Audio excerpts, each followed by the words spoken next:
Hello and welcome to the Tennessee Informer. I'm your host, Dave Vance. Thank you for tuning in tonight.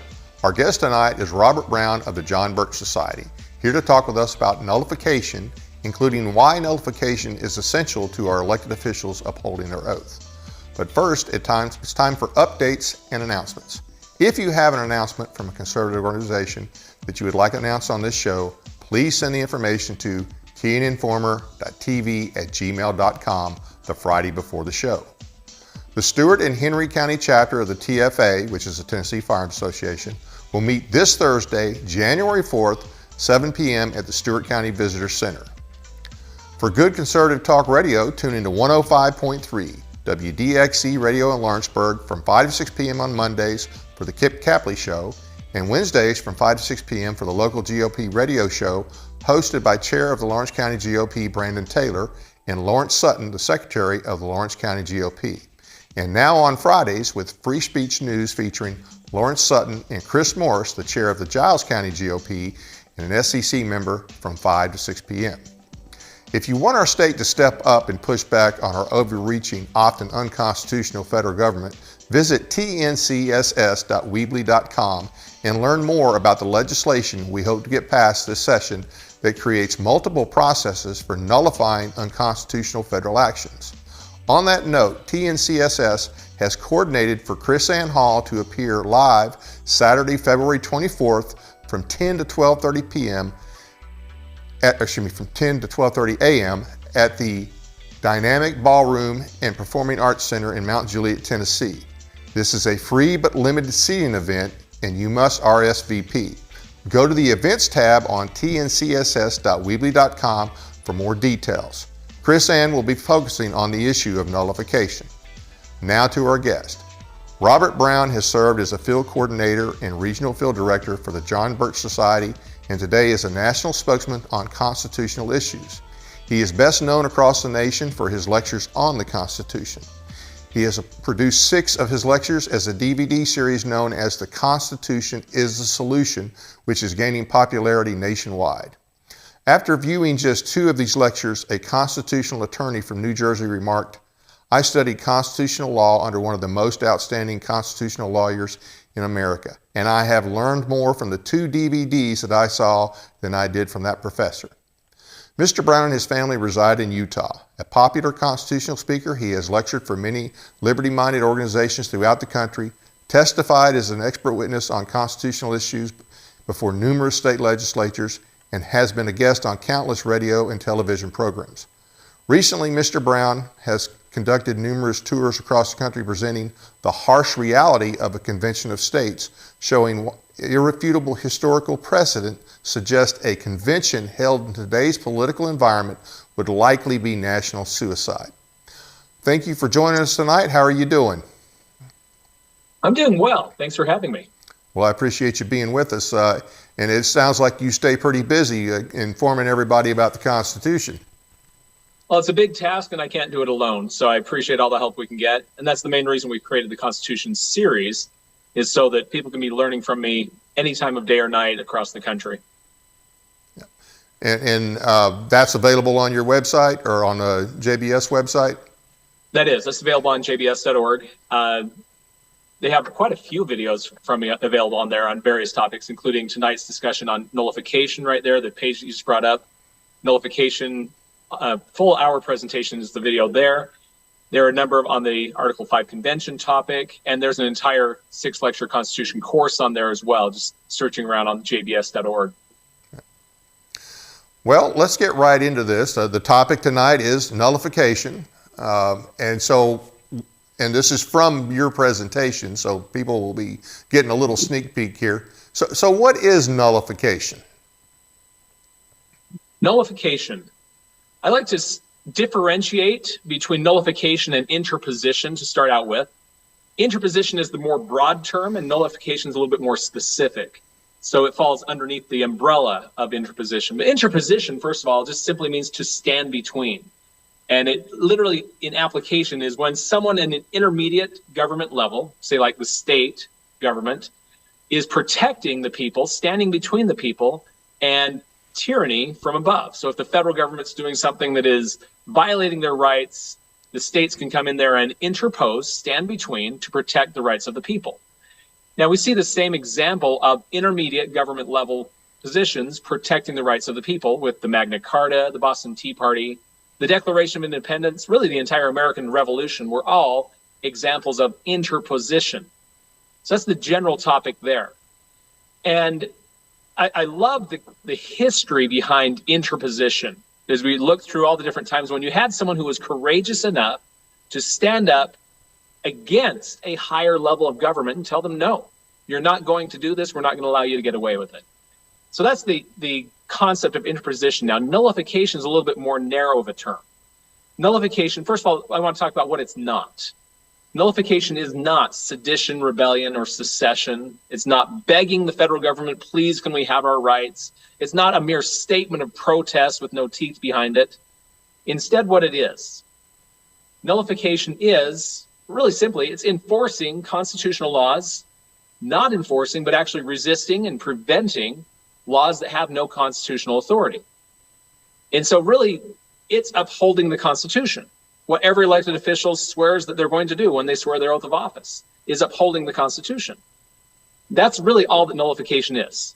When there's a law that does not have authority, it's a usurpation and so on, they have the position to protect us from those unconstitutional laws. This is the way the Constitution was designed.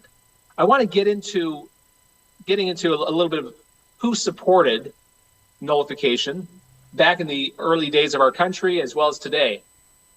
And today, I would say who supports nullification is anyone who wants the Constitution enforced. Now, back in the early days of our country, when the Constitution was first being drafted and considered for ratification and so on, that's where we get into this quote from Alexander Hamilton. The Federalist Papers, which is where this comes from, were written to explain how the Constitution would work if the states chose to adopt it. And as such, the Federalist Papers have been looked to as official explanation of what the Constitution means. And here we have in Federalist 33, Alexander Hamilton explaining what the Supremacy Clause means. Now, the Supremacy Clause is an important one because that's the one that most people misinterpret to mean that anything the federal government says is supreme.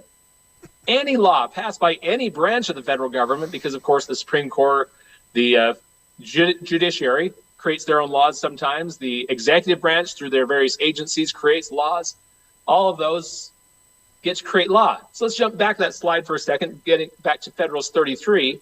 He's explaining what the Supremacy Clause actually means. He says that federal law that is in pursuance of the Constitution is supreme, but what about those that are not in pursuance or in following the Constitution? And I think this is the best thing Hamilton ever wrote. He says, acts of the federal government which are not pursuant to its constitutional powers are merely acts of usurpation. That means theft of power. They stole power they didn't have. And they will deserve to be treated as such. Now let me ask you, what does that mean? If we recognize a law has no constitutional authority, and then we treat it as having no constitutional authority, what does that imply? It's null and void. We ignore it, it's null and void. It's null and void. Yeah. Exactly. Now, and to put this a little bit more in context, who was Alexander Hamilton? If we were to have a political scale of the founding fathers, those that were the most limited government advocates like Jefferson or Madison, Hamilton would be on the other end of the spectrum. He was the big government supporter, more than almost any of them. He wanted a monarchy. In fact, during the convention, go ahead. He wanted a monarchy. Yes, exactly. He recommended maybe we should just model the British form of government and have our own king. Yeah. So when we see Hamilton supporting the limited government approach, I often use the phrase, even Hamilton supported this. Yeah, sure, we expect Jefferson would. He was probably the most limited government advocate among those that supported the Constitution. But even Hamilton supported this idea that when a law has no constitutional authority, it deserves to be treated as a mere act of usurpation. The other quote on that same page gives us a little bit of additional knowledge here as well, explaining how can we help enforce the Constitution. Some of that duty belongs to we the people. He says it requires a people enlightened enough, and I hope you remember that phrase, a people enlightened enough to distinguish between what is and what is not constitutional. And then as the natural guardians of the Constitution, the people can, the next words there, throw their weight into the national scale and give it a decided preponderancy. I love the older way they spoke back in the founding era. But what he's saying there is that the people are the natural guardians. We need to know the Constitution enough to help enforce it. And then we, as people, as we rise to the ranks and decide to run for office, should know the Constitution well enough to be able to uphold it when we swear an oath that we're going to uphold it. These are some very basic fundamentals that our nation's largely missing today. And then from there, Hamilton, again, Federalist 16, tells the states what their job is in enforcing the Constitution. He says, if the cooperation of the state legislatures be necessary to give effect to a measure of the Union, in other words, to implement a federal law, they have only not to act, or to act evasively, and the measure is defeated. The states have tremendous power there because most federal laws and programs require the states to help implement them, almost all of them. Yep. And the states simply say, no, we're not doing that. It doesn't happen. I think of, whenever I bring up that quote, I think of when I was on a speech tour in Texas, and Governor Abbott had recently come out saying, maybe we need some constitutional amendments because while I like the separation of powers, the 10th Amendment defines that powers not given to the federal belong to the states, there's no teeth to it. So he was advocating we need to change the Constitution. I disagree with him on that. I said, in fact, local media came to me on speech tour there and said, do you have an answer for Governor Abbott? Well, absolutely. The answer is 3 words, really. Stop being complicit. Yep. You, as governor of this state, are the teeth. You, as the state legislature, are the teeth behind the 10th Amendment. That you simply say, you know what, we're not helping implement this program. It doesn't happen. We always have that right and that power. In fact, the Supreme Court has upheld the states having that right. It's called anti-commandeering. The states' personnel and resources cannot be commandeered by the federal government and required to help implement federal law. The states can choose to do so, but they can never be compelled to do so. Consistently upheld by the Supreme Court. I don't always agree with what they do, but every once in a while, they get something right. A broken clock is right twice a day. Exactly. And so they do. They have some decisions every now and then that are accurate. So that's the first step we have on who supported nullification. We have the far right, on the far one end of the spectrum here, Hamilton, big government guy, saying nullification is very easy to do, and it's the role of the states. And then we look to, say, James Madison. The next one here, where he talks about schemes of usurpation will be easily defeated by the state governments who will be supported by the people. How many of our state governments know that's their job? That when the federal government usurps power, that can be defeated by the state governments. And notice that little second part there, who will be supported by the people. Again, we the people have a lot of role in this. We need to show them we support them saying no. They need to feel that support and even pressure from the people to do so. And Madison puts it very succinctly, refusal to cooperate with the officers of the Union is his prescription there. Very similar to Hamilton's Federalist 16, have not to act or act evasively and the measure is defeated. But Madison takes it one step more. He says also that the states can create legislative devices to present obstructions to the federal government trying to implement their unconstitutional law. I've seen this in a number of times where the states will say, not only are we not going to offer our help in implementing this law, we will arrest any federal agents that come into our state and try to enforce it. That's happened on a number of occasions where the states have put that much teeth into the 10th Amendment, saying we will arrest federal agents. One example we might get to later even included a mandatory prison time of 5 years if any federal agent comes into our state and attempts to implement this federal law. Where was that? So the states do have power. What's that? Where was that and when was that? That was actually in regard to the Fugitive Slave Act of 1850. Okay. We could jump to that slide for a moment here. It's right toward the end of my slides. The Fugitive Slave Act of 1850 was a horrible, horrible law. It literally forbade, if there was someone who was accused of being a runaway slave, it forbade them from being able to testify in their own behalf. You cannot go to the stand and answer any questions. And number two, it bribed the judges that if you rule in this case that this person is a fugitive slave, you get paid twice as much as if you rule that they're not. It was a horrible law. 13 states in the North passed laws nullifying, saying we will block, we will not help implement. Michigan's language here at the bottom, I love this one because it says every person who tries to help enforce this law shall pay a fine not less than $500 nor more than $1,000 and imprisoned 5 years in state prison.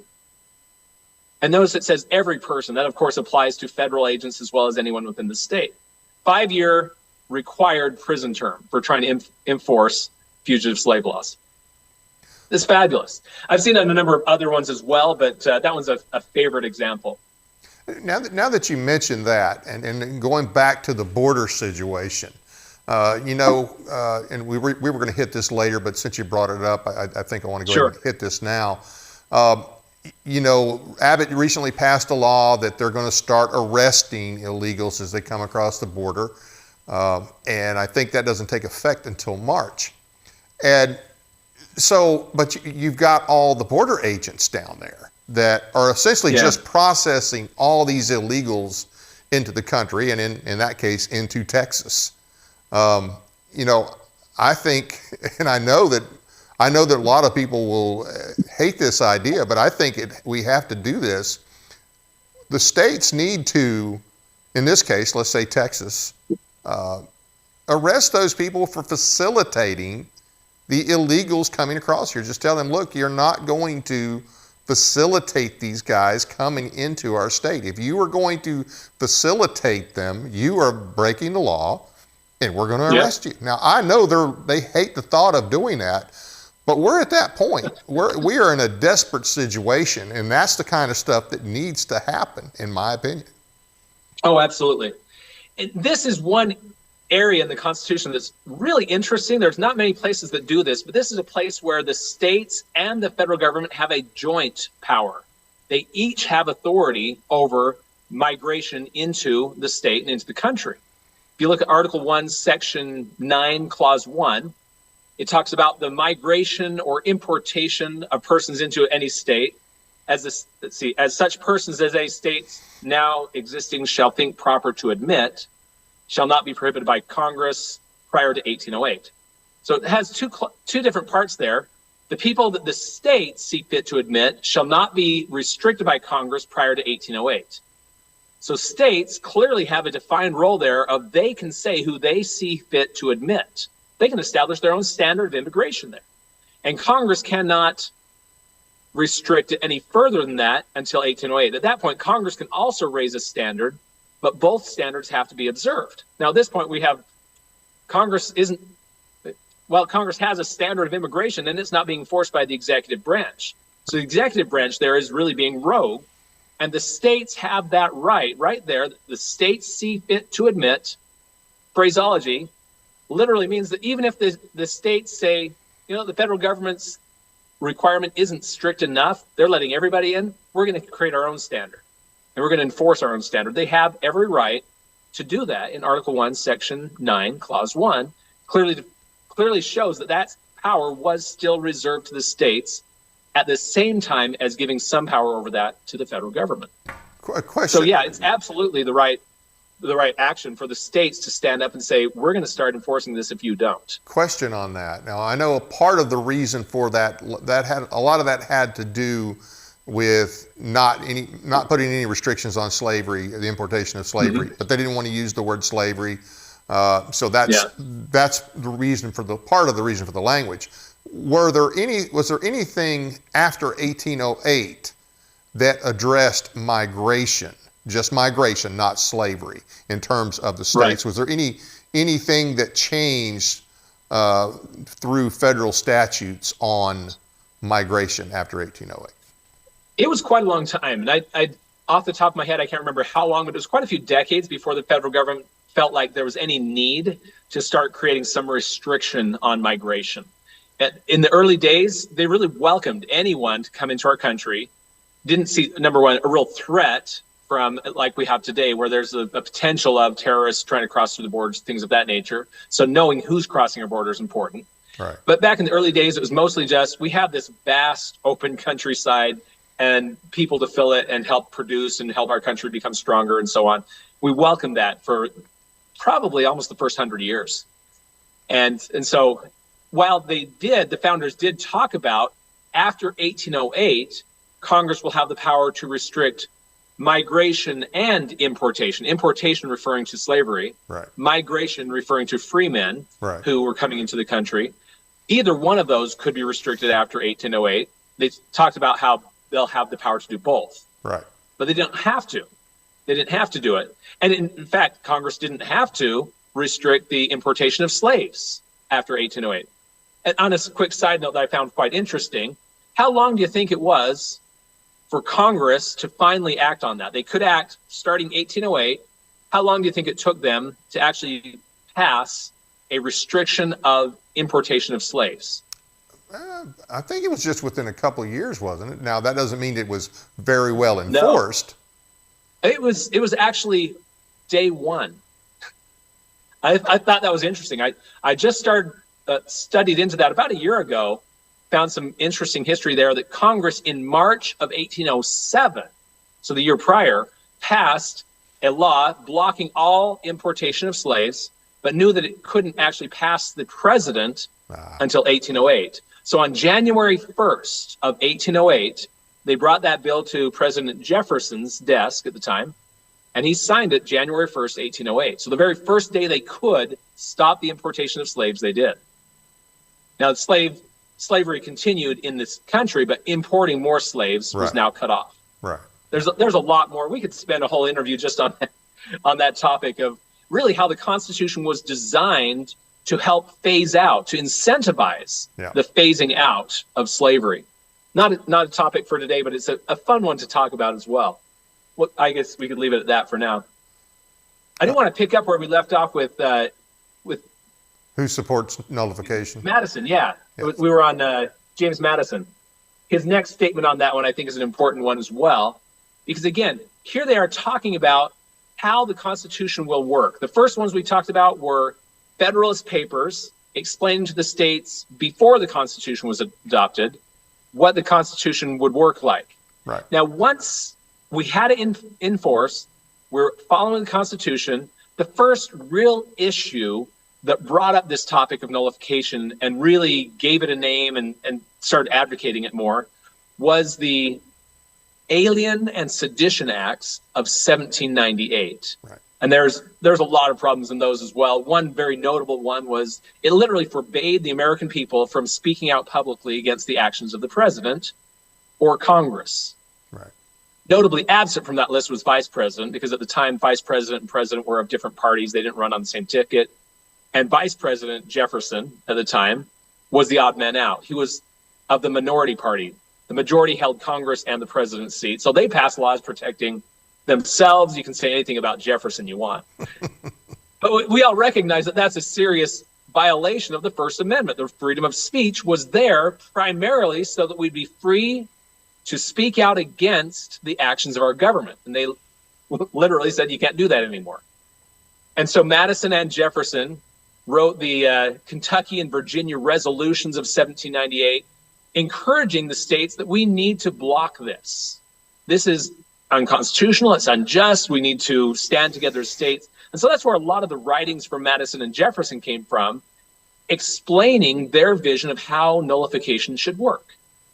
And so, yeah, here we go. There's a great quote from Thomas Jefferson on the topic, that the several states who formed that instrument, the Constitution, have the unquestionable right to judge of its infraction. So break that apart for just a moment. The states created the Constitution.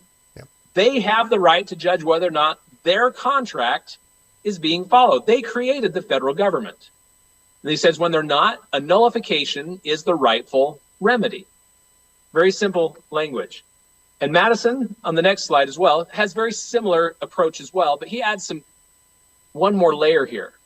First of all, he says, if we don't have this right, Madison generally used the broader term of interposition. He seems like he was kind of a little uncomfortable with the term nullification, maybe, I'm not sure. He later did start using it, but throughout this time, he mostly called it just interposition. And he said if the states don't have the right, this would be a plain denial of the fundamental principle upon which our independence was declared. So what's he saying? Right. If the states don't have the right to say no, then we really didn't have the right to say no to King George either. Yep. So of course we do. What are you, some kind of British loyalist if you're saying we don't have the right to nullify? That's some of the foundation they have here. He's absolutely right. But the second portion of that slide, he also explains that this isn't just a right. The states who are parties to the Constitution have the right and are in duty bound to interpose. This is their duty. When they swear their oath of office to uphold the Constitution, they're swearing to uphold the Constitution. And this, thank you for the next one. Yeah, absolutely. Federalist 44, he asks the question, why do our state level officials, our governors, our state legislators, why are they required to swear an oath to the federal Constitution, not just their state constitution? What does the federal Constitution have to do with a state legislature? And his answer is that members and officers of the state governments will have the essential agency in giving effect to the federal Constitution. Now I ask you, how effective is the Constitution right now at restraining our federal government? I think it's a pretty obvious answer. It's not. Well, I would say that the Constitution is completely effective. Our state legislatures and our society in general is ineffective at it because they don't understand it or don't believe they can do it, or they're afraid to do it, or they've afraid to lose the money that comes with it now, unfortunately. And that's the point. Unfortunately, I feel like that's where a lot of the spinelessness comes in on our state level, is that they're afraid to lose the money. Right. So literally, if that's what they're saying that they're being bribed to surrender our rights, to surrender the Constitution, to allow the Constitution to be violated. Yep. They are in duty bound to interpose. That literally means they're supposed to uphold the Constitution, especially when it's being violated. If you plan on upholding your oath of office to sustain and defend the Constitution, that's when that oath is put to the test, is when the federal government is doing something outside the bounds of the Constitution. And sure, maybe they're bribing your state with some of our own money. Oh, we'll give you back some of your own money in order to do it. Now, one thing on that note, I've seen this done a couple different ways. I saw a study run a number of years ago. Tom Coburn a number of years ago as well. He actually requested his own home state of Oklahoma to let's build 1 mile of state highway, refusing any federal funds, and just see how it pencils out once we're done with it. And they found it was actually cheaper for the state to fund that mile of highway with no federal funds than complying with all the rules, regulations, and things like that are the strings coming with the federal funds. That if you surrender the federal funds, you're ahead financially. And I've seen that proven in a number of different ways, that so often the federal funds actually end up costing the states more. We need our states to start recognizing that we really can afford to declare our financial independence so that we're not subject to the whatever whims of the federal government. The only way we can put the federal government back in the box is the states need to be more independent financially. Yep. Well, now here's a side note though. Oftentimes the states are afraid of losing all their federal funding. And the Supreme Court has also declared on that note that federal funding can only be withheld if it is relative to the area the states are not in compliance of. So for example, if the federal government says you must have all your freeways with a 55-mile-per-hour speed limit like they did back in the day, the states could say, no, we're not going to do that. And the only federal funds that could be withheld are highway funds. They can't withhold your school funding or whatever else that way. Right. And so they can't withhold all federal funding. That also, again, one of those times where the Supreme Court got something right by telling the states that you're not going to lose everything. So that should embolden the states to feel like, you know what, we can push back. We'll choose some areas where the federal government is overstepping the bounds. We'll probably save money in giving up the federal funds. And we also save our sovereignty as a state to be able to call our own shots. Yeah. Well, and our federal government is broke. So I don't know why we continue to stay tethered to the Titanic. I mean, every state knows that our federal government is printing worthless money. And so they're really complicit in what's going on.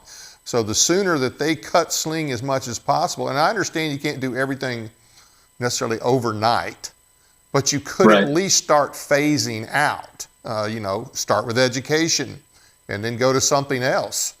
So there's a way to do it that doesn't necessarily mean cold turkey, although personally, at this point in time, I think we almost have to do that. I think the situation is that dire. Another thing I want to mention too is, pushing back, it's not just taking them to federal court. And a lot of states Right. seem to think that that's, oh, wow, we're standing up for the 10th Amendment. We're taking the federal government to federal court. And I think sometimes that's just a losing proposition from the get-go in many cases. I don't, and that's certainly not the only way to push back, in my opinion. Oh, absolutely. Absolutely. In fact, the federal courts it's a real crapshoot on that, whether or not they're going to rule in your favor or not. That's why I really start off with what nullification is not. And one of them was, it's not begging. Right. That's going to court. Yeah. Begging the federal government, please let us have our rights. Yeah. That's not what this is about. Yeah. This is about being a man, standing up and saying, no, we're not going along with this. Yeah. That's what nullification really is at its core. And that was, again, that was the vision of the founders when they created the Constitution, was that the states would keep the federal government in check. They have the essential agency in giving effect to the Constitution by saying no when the federal government has overstepped its bounds. Yep. Absolutely essential. Yeah, they expected them to do that, but somehow that word has not made it down to our generation, or actually any for quite a while. Hey, we have a question from one of the listeners. Go ahead, Kevin.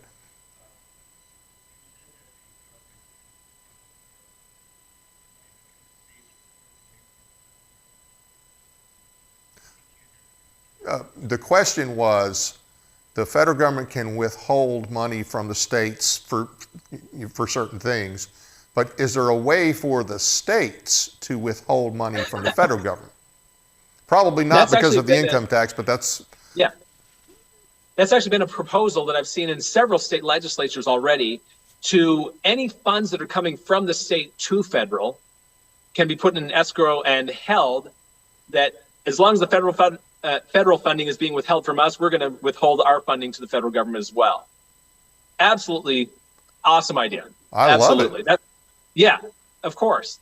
And it would take a lot more boldness to get the people themselves to escrow all of our federal income tax with the state, and they hold it. That's a much harder thing to ever accomplish. But state funding, any state taxes are being held that are going to the federal, yeah, absolutely. Do state taxes go to the federal government? I mean, there are some things where the states do collect that do go to the federal. Not a lot, but it's a start. It's a start. Okay, yeah, I like that idea. Okay. Anything else on who supports nullification? But I do want to say one thing on that. You go ahead. kind of alluded to it.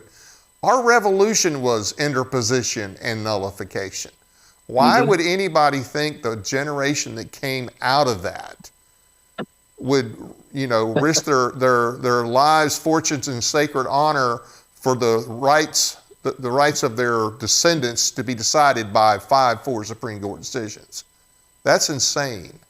Just makes why would they sacrifice all of that just to set up the current garbage we have today? And we have currently a garbage system because we don't follow the Constitution, because our states are not nullifying, our states are not putting the federal government in check.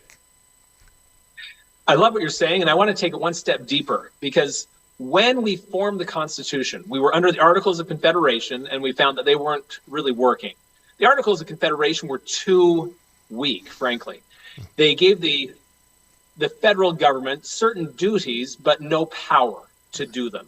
Right. For example, the duty to help protect our country, raise armies, and defend us against Great Britain, for example, but they couldn't tax. They couldn't raise the money to do it, which was a huge problem when we were trying to fight our war for independence. Yeah. So the states came together in 1787 and decided they need to create this new constitution. One of the biggest obstacles was the states wanted to remain totally independent, that nobody could tell them what to do individually. And that was a huge point of contention, whether or not we're going to allow the federal government to actually have power. When the delegates were sent to the convention in 1787, they were given the instructions that you must maintain this strictly federal form of government. And they defined federal as voluntary, that there's no power in the central government. And they decided they needed to create a hybrid form where they created some true national power, where the national portion of the government, our federal government, being national in areas where they actually had force. Right. So we have this hybrid, partly national, partly federal.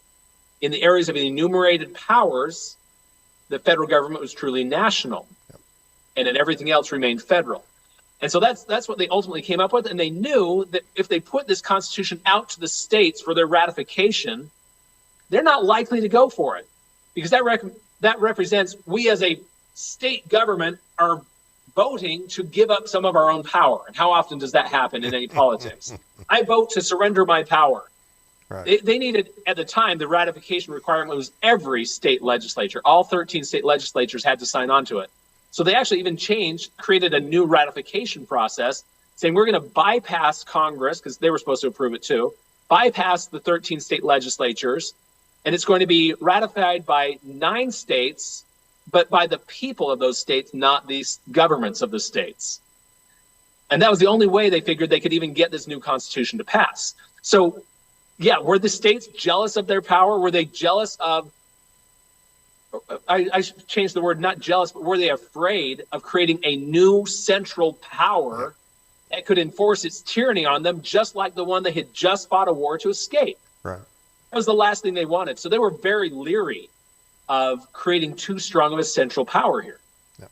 And the way that we're misinterpreting the Constitution today totally ignores that history. That there's no way the Constitution could ever have passed with giving this tremendous amount of power to a central government that could enforce its tyranny upon the people, just like King George was. You look through the Declaration of Independence, the long train of abuses in there start sounding a little bit familiar, a lot of them, because we're seeing this long train of abuses again from our federal government today. That train was short compared to the train we got going today. I got news for you. I mean, there's things today that even Hamilton, even the strongest Federalist in those days would have never have imagined the federal government doing. Oh, yeah. To kind of end this part of our discussion here, I want to jump to the Daniel Webster quote where, yeah, there it is. Because when they kept this state structure in place, he's explaining part of why. It will be the solemn duty of the state governments to interpose between their citizens and arbitrary power, fake power from the federal government. These are among the objects for which the state governments exist. I can't emphasize that any stronger. That's astounding to me. The whole reason we maintain the state government structure was so that they could stand up to the federal government and tell them no when they need to. Again, how many of our state governments, how many of our individuals within state government realize that that is their role as a governor and as a state legislature? And yes, this does apply to lower levels of government, state, county, county, city, more local governments as well, have that same duty. Anyone in any level of government has the duty to protect the rights of the people from any tyranny from above, no matter what level of government you're in. That's why every level of government is required by Article 6 of the Constitution to swear an oath of office to uphold the Constitution. So I always point to, really, Article 6 is where it requires nullification. Article 6 is nullification. When you swear an oath of office to uphold the Constitution, that literally means you're going to defend the Constitution through saying no when the Constitution is being violated. It's that simple. Absolutely. So who could possibly oppose this? Most of our people in government currently, I would say. Yeah. And you look at the motivations. We talked about some of it, that they're afraid to lose federal funding. They're afraid to stand up with the federal government, or they're indoctrinated in this judicial supremacy idea, whatever the Supreme Court says we must follow, Whatever Congress says, we as the states must follow. The Supremacy Clause tells us all federal law is supreme. We touched on that briefly with our first quote from Alexander Hamilton, Federalist 33. The Supremacy Clause says, this Constitution is the supreme law of land, and any laws made in pursuance thereof is supreme law of the land. And what he had talked about earlier there was laws that are made in pursuance and following the Constitution are supreme. Laws made that are not following the Constitution are not supreme. Even Hamilton, our big government guy, understood that back then. Unfortunately today, especially as we're talking off air before we started the show today, lawyers especially are trained in this idea that all federal law is supreme. Supreme Court, anything they say defines the Constitution, can change the Constitution. This is totally rubbish. This is totally contrary to the way the Constitution was designed to work and understood to work when the states decided they would sign on to this new Constitution. Yep. We've turned it on its head. In fact, Federalist 45, James Madison talks about the powers extended to the federal government by the Constitution are few and defined. Where today it's exactly the opposite. We have this view that the powers of the federal government are vague, many, indefinite. They have any power they want. That's anything but few and defined. Whereas they said the powers reserved to the states are many and indefinite. Most of the power is supposed to be left to the states. We clearly see that's not where we are today. And there was, you mentioned the judges. I want to bring this up. There is a certain legislator in our state, and I'm sure there's others who feel this way. There was a Supreme Court case from 1958. I think it was Cooper v. Aarons, and it had to do with the situation there in Little Rock at the time with segregation and whatnot. But in that, they made reference to Marbury versus Madison, and of course, it has to do with judicial review, but of course, Marshall also said that the Constitution was supreme. Well, they made reference to that, and then they went a little bit further, and they said that essentially whatever the Supreme Court says about the Constitution that's the final word. We decide what it means. And a lot of people buy into that, but I'm like, okay, well, if the president told you, now he's part of the federal government, if Biden said today, what I say is the Constitution is constitutional, would anybody accept it? If the Speaker of the House said whatever we say is constitutional, would everybody? No, they say no. You can't do that. But the court creates its own power, and people are okay with it. It just doesn't make sense to me. I should have memorized this quote. It's a great one from Justice Scalia. I'll give you it's about a 95% accurate paraphrase. But he says that nowhere in the Constitution is the Supreme Court granted that power to be the final decision on what is and what is not constitutional. We made it up, referring to the courts in general. Yep. Scalia said it absolutely abundantly clear. That is not in the Constitution. They were never granted that power. They granted it to themselves. Yep. There's a great article out there. If you search for the myth of Marbury versus Madison, it shows that really the Marbury versus Madison decision didn't do that either. But it's been since then been twisted to mean that, even though even then at the time, that's not what the intent of Marbury versus Madison was. Yep. I want to jump into next, as we're running a little low on time here. I want to go into a little bit of some of the people today who oppose nullification and what their motivations would be. And of course, anyone that doesn't want the Constitution enforced. You have those on the left that really want big government. They want the Constitution to not stand in the way of all these different federal programs and things. So you have people like Rachel Maddow, very liberal, very much supports, let's ignore the Constitution and just have all these programs, things like that. Southern Poverty Law Center as well, very liberal organization.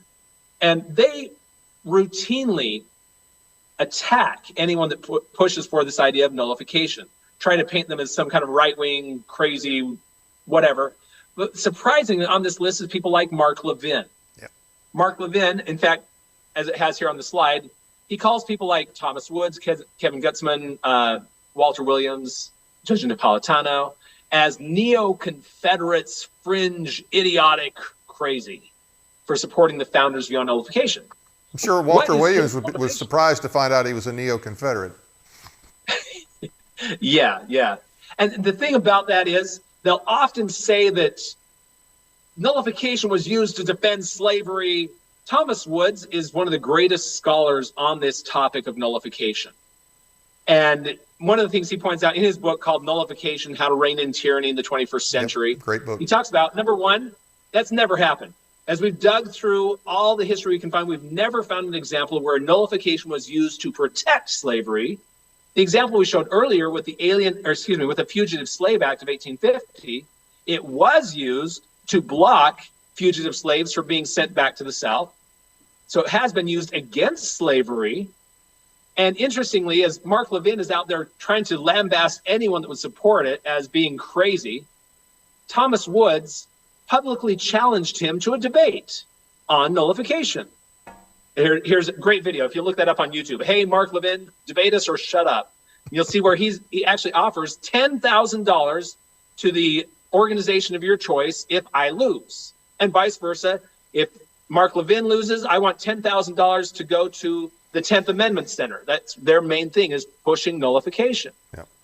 And Mark Levin never even responded, except when people would go onto his page and say, hey, you ought to take up this debate. He'd just block them and delete their comments. But he would never responded to this challenge to actually let's have a public debate on the merits of, is nullification constitutional? Is it truly a right and duty the states have? He doesn't want to go there. I'm always a little suspicious when someone refuses public debate on something like this. Yes, especially somebody who likes to be referred to as the great one. Yeah, I only know one great one, and he lived about 2,000 years ago. Absolutely. But what's his motivation? What's Mark Levin's motivation here? Why is he so avidly against nullification? And the answer is very simply, anyone who's against nullification, it's because they don't want the Constitution enforced. And that sounds a little wrong when I apply that to Mark Levin. But here's why. Mark Levin, his big thing that he's pushing for is we need to have a convention, an Article 5 convention for changing the Constitution. Right. They sell it, and this is a topic where I have offered $10,000. Let's have a public debate on the topic of an Article 5 convention, because they sell it based on false history, false promises. Yep. It's an extremely dangerous idea. But as long as the states have this power of nullification and are pushing back against federal tyranny, that is competition for their claim that Article 5 is the only option the states have. It's the only constitutional way the states can enforce the Constitution is by changing it. Yeah. Let me say that again. The only way the states can enforce the Constitution is by changing it. That's literally what they're saying. And so because this is competition for them, it takes away their claims that this is our only hope. We've got to open up the Constitution to changes. Yep. No, we don't. The way the Constitution is written now, even with a few amendments in there I don't like, enforced properly, would get rid of roughly 80% of the federal government. Yep.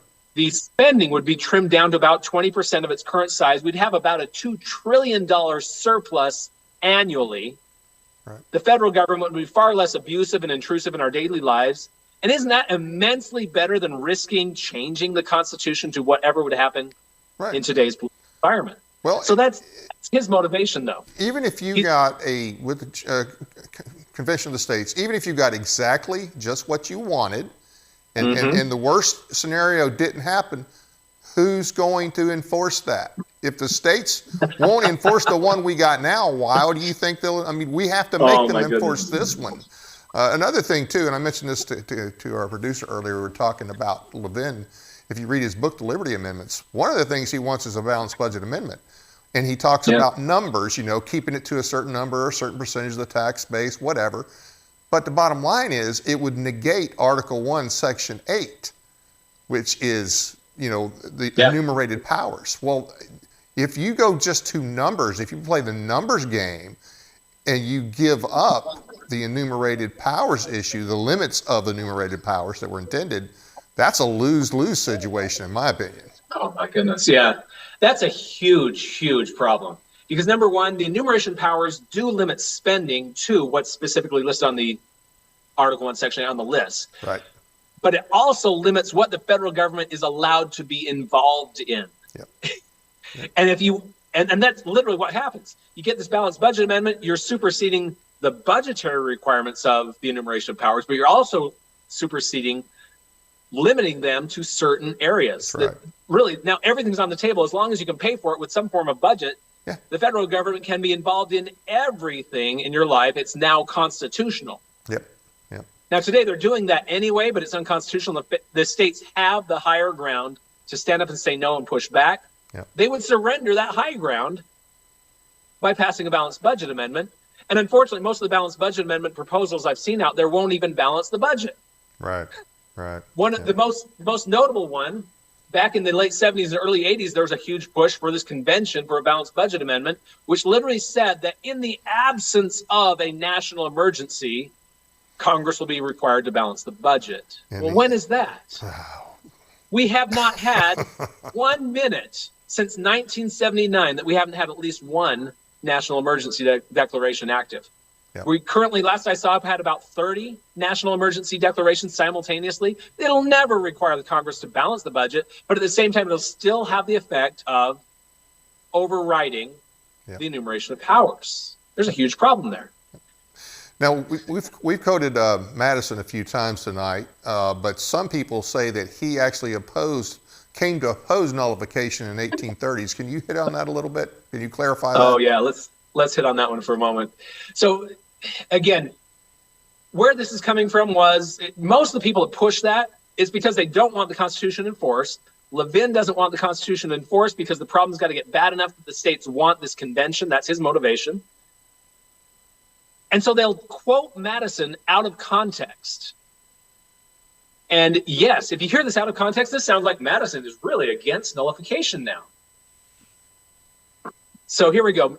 Right toward the bottom here, Madison changed his mind on nullification. Now this is true. Madison did say this. Nullification has the effect of putting powder, referring to gunpowder, under the Constitution and the Union, and a match in the hand of every party to blow them up at pleasure. You get what he's saying there? Yeah. Nullification gives any person the power to destroy our Constitution and Union. Wow. Now that sounds like a massive reversal from back in 1798 when he was talking about nullification, that states are duty bound. Now here's the one simple question. When you hear someone quote that, I always like to ask them, do you know where that quote came from? No, they have no idea. And they don't have any idea what the context was. What type of nullification was Madison talking about there? Wait, there are different types? Yes, there are. He was speaking about Calhounian nullification as opposed to Jeffersonian nullification. Because during the 1830s, you look it up, it was called the nullification crisis of the 1830s, after the tariff of abominations happened and was really harming the Southern agriculture. South Carolina, under the leadership of John Calhoun, started pushing for this idea of let's nullify this trade tariff that was harming the Southern agriculture. Now, there's a lot of problems with that. Number one, trade tariffs are constitutional, even if it was a bad one. It is constitutional for Congress to create tariffs. But number two, they literally said that if South Carolina says that we are nullifying this trade tariff, it requires all the states to refuse to enforce it. That was part of their nullification doctrine under John Calhoun, was that one state could command all the other states that you can no longer enforce this tariff. Totally ridiculous. That's totally different from what Madison and Jefferson supported. In fact, let's go to the next slide on Madison talking about Jefferson there. Yeah, exactly. So here, this is just 3 to 4 months after he wrote that letter, talking about it's like putting powder under the Union. Here he's now differentiating between the two types. Jeffersonian, he first starts off by quoting Jefferson promoting nullification. He says, where powers are assumed that have not been delegated, every state has a right, natural right, cases not within the Constitution, to nullify. Thus, he says, the right of nullification meant by Mr. Jefferson is the natural right, which all admit to be a remedy against insupportable oppression. Does that sound like he's opposing Jefferson's nullification? Not at all. He just endorsed it. And then right after that, he then begins to show the difference. It cannot be supposed for a moment that Mr. Jefferson would not revolt at the doctrine of South Carolina, that a single state, and I'll jump to the end here, that could could say no and could constitutionally annul the law everywhere. That one state could block the law for all the states? Of course not. The state has the power within their own state to say, we're not going to enforce it, we're going to block it. That's as far as their jurisdiction goes. Right. And so Madison was very much against the Calhounian, South Carolina version of nullification, but at the same time continued to endorse Jefferson's nullification. So anyone that tells you Madison changed his mind either doesn't know what they're talking about, or they're hoping you don't know what you're talking about. Madison never changed his mind on Jeffersonian nullification.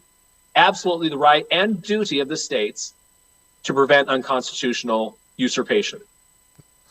Now, you mentioned earlier the Fugitive Slave Act, the nullification that the northern states enacted during that. Do you have some other examples of nullification? Oh, yeah. One, for example, anyone that flies on the airlines very often, as you're going through the TSA lines, which of course is totally unconstitutional, you'll see there's a little sign that says, "Be your real ID self." The Real ID Act passed in 2005. 2005. So we're going on almost 20 years ago now. It was a serious incursion into creating a national database on every person in the country, and it was a big violation of our privacy and rights and things of that nature. And there was a big pushback against it back in that day. And after it passed, 12 states stood up and said, no, we're not allowing this to be passed in our state. We're not going to allow it to be implemented. I lived in Montana at the time. We had a Democrat governor who had come out against nullification. But once this Real ID topic came up and there was so much public support for blocking it, he actually signed the nullification bill after saying he's against nullification. It was great. So 12 states stood up and said, no way, we're not going to allow it to be implemented. Montana even said they will arrest federal agents that try to enforce it. And as we got to the implementation deadline, with 12 states saying no, the federal government backed off, saying we're going to delay the implementation deadline. By the time they got to the next deadline, there were 28 states that had nullified it. And the reason I share this example is the power of multiple states standing together is really what pushes back the federal government. One state by themselves frequently can get bullied into submission. Right.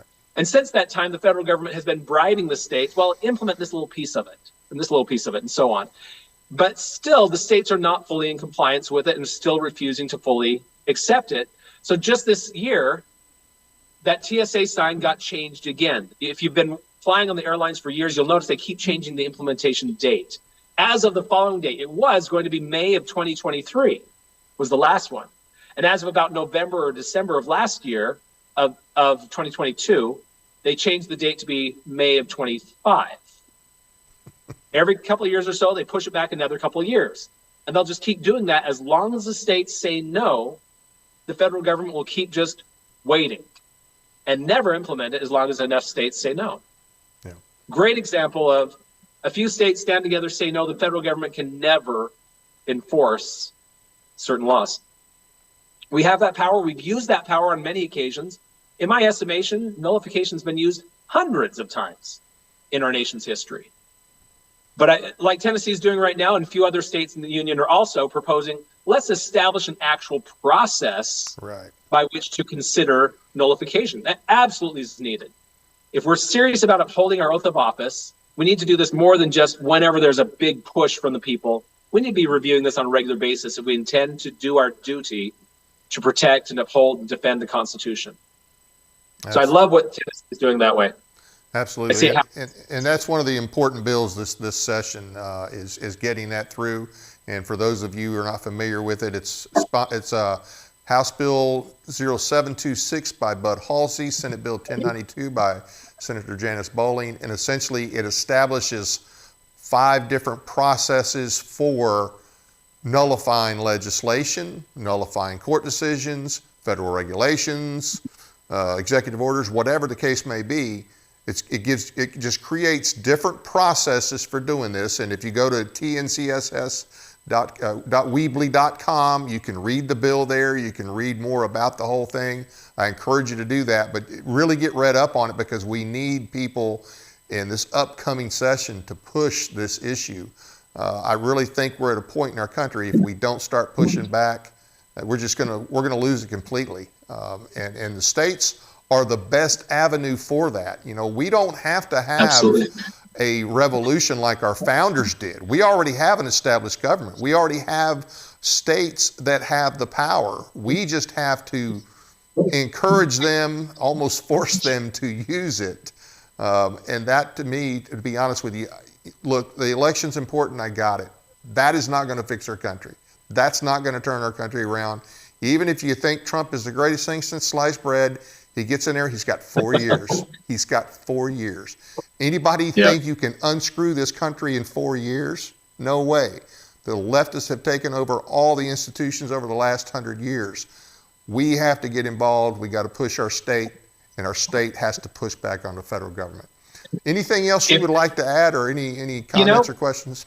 I think the best thing to end with is that quote I have in there from John Dickinson, that this is really the message to all of our elected officials at any level, that when we comply with unconstitutional law, he says, if you comply, you fix, you rivet perpetual chains upon your unhappy country.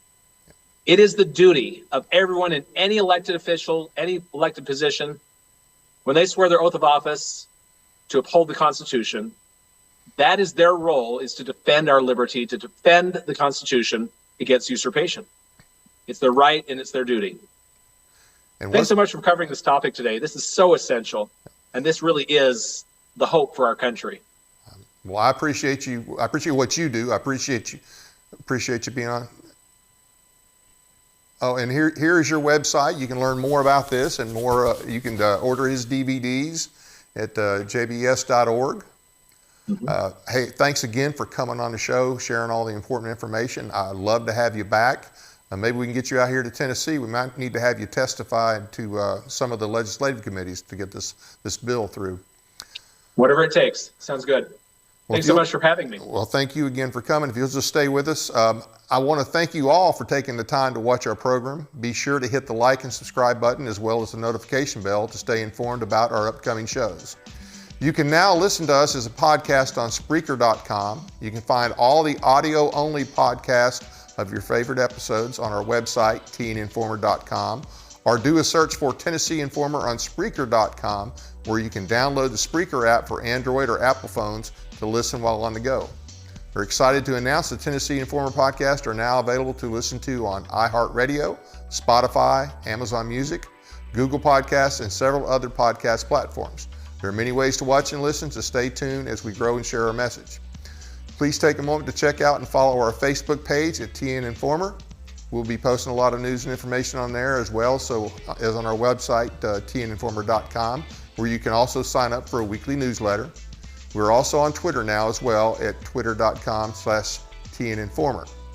Please share with us with your friends so they can stay up to date and in touch with all the conservative political news and issues concerning our state. Our guest next week will be Richard Archie, West Tennessee Director of the TFA. Richard will discuss what legislation the TFA will be supporting in the upcoming session, as well as what dangerous and unconstitutional gun legislation the Democrats, rhinos, and our deceitful governor, Bill Lee, might try to pass. That's it for now. Good night from Paris, Tennessee, that is.